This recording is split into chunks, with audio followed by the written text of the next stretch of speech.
le renard anglais. Le bévou compagnon du bon sens avec 100 qualités trop longues à déduire, une noblesse d'âme, un talent pour conduire les affaires et les gens, une humeur franche et libre, et le don d'être ami malgré Jupiter même et les temps orageux. Tout cela méritait un éloge pompeux, il en était témoin selon votre génie. La pompe vous déplaît, l'éloge vous ennuie. J'ai donc fait celui-ci court et simple. Je veux y coudre encore un mot ou deux en faveur de votre patrie, vous l'aimez. Les Anglais pensent profondément. Leur esprit, en cela, suit leur tempérament. Creusant dans les sujets, et forts d'expérience, ils étendent partout l'empire des sciences. Je ne dis point ceci pour vous faire ma cour, vos gens à pénétrer l'emportent sur les autres. Même les chiens de leur séjour ont meilleur nez que non les nôtres. Vos renards sont plus fins, je m'en vais le prouver. Par un d'eux, qui, pour se sauver mis en usage un stratagème non encore pratiqué, des mieux imaginés. Le scélérat, réduit en un péril extrême, et presque mis à bout par ses chiens au bon nez, passa près d'un patibulaire, là, des animaux ravissants, blaireaux, renards, hiboux, rats s'enclinent à mal faire, pour l'exemple pendu, instruisez les passants.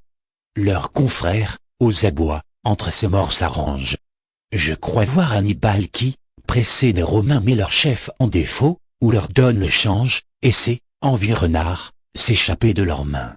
Les chefs de meute, parvenus à l'endroit où pour mort le traître se pendit, remplirent l'air de cris, leur maître les rompit, bien que de leurs abois ils perçassent les nus. Il ne put soupçonner ce tour assez plaisant. Quelque terrier, dit-il, a sauvé mon galant. Mes chiens n'appellent point au-delà des colonnes où sont tant d'honnêtes personnes. Il y viendra, le drôle. Il y vint, à son décamètre voilà main basse éclabaudant. Voilà notre renard au charnier se guindant. Maître Pendu croyait qu'il en irait de même que le jour, qu'il tendit de semblables panneaux.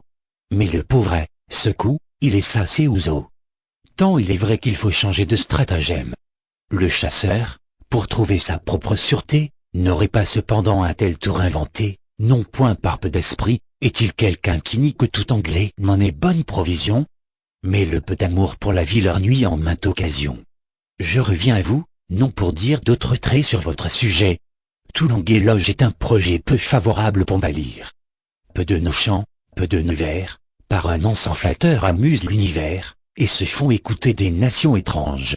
Votre prince vous dit un jour, qu'il est même mieux un trait d'amour, que 4 pages de louanges.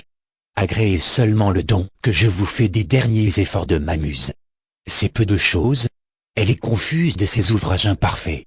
Cependant ne pourriez-vous faire que le même hommage pût plaire à celle qui remplit vos climats d'habitants tirés de l'île de Cythère? Vous voyez par là que j'entends Mazarin, des amours déesses tutélaires.